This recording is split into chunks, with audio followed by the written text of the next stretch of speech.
When we were together at the think tank, we spent a lot of time in Acts 16, and you did some reflections on it. So, closing question. Acts 16 is about Paul discovering or Paul encountering Lydia. Yeah. What do you think Lydia has to do with all this conversation that we just had?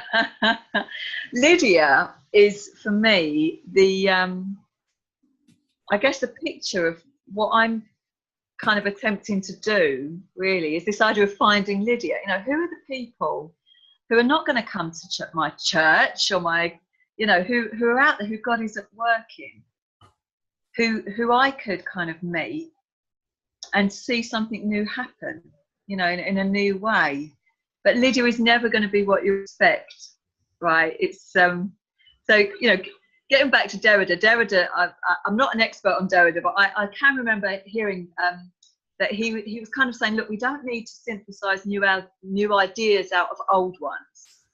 We need completely new ideas. You know, we need, I can't remember the word for it, but there was a lovely thing he talks about, which is kind of like, it's not about trying to fix together, cobbled together old ideas. We need a completely new idea. And I guess for me, that's about finding Lydia. So it might be actual people who we think, wow, God is at work in them. Mm-hmm. And that's not fitting any of my expectations. Or it could be just to find an adventurous place within yourself where you're not just doing stuff because you think that's how it might happen. You're hearing God, I guess, in a way that means that you could try something a bit different and have new ideas about what your life should be about. Yeah, I don't know, really. Finding Lydia, isn't it? Well, it's Lydia is there. That's in that Acts 16 text. Yeah. That's the amazing thing, is that in the midst of all these journeys of trying to make something happen, Lydia is there. Yeah. And so how do we put ourselves in the place of being able to receive from the Lydia? The other thing about the Lydia, as you've pointed out, is she's not going to fit into the world that we've created. No. And it's that's the only way in which to use your Derrida, a different language and imagination is going to emerge. Yeah. Yeah, it is. Yeah, it's interesting. When we first came here, we didn't have Sunday meetings, but we'd have like midweek meals, and quite a lot of people who were coming to that had never had no Bible literacy, which isn't unusual where I am.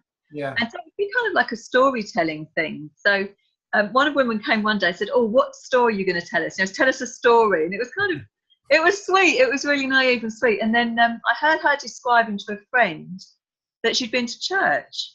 Uh-huh. And I was kind of really shocked, because I thought, well, you came around my house and we had a meal, and then we talked about some stories. But in her mind, that was church. But there's no way that, you know, even in my mind, that kind of jarred. And and that was church, right? So I see it has a meal, and it's church. But it's not that we could ever really try to invite those people into our existing structures of meetings.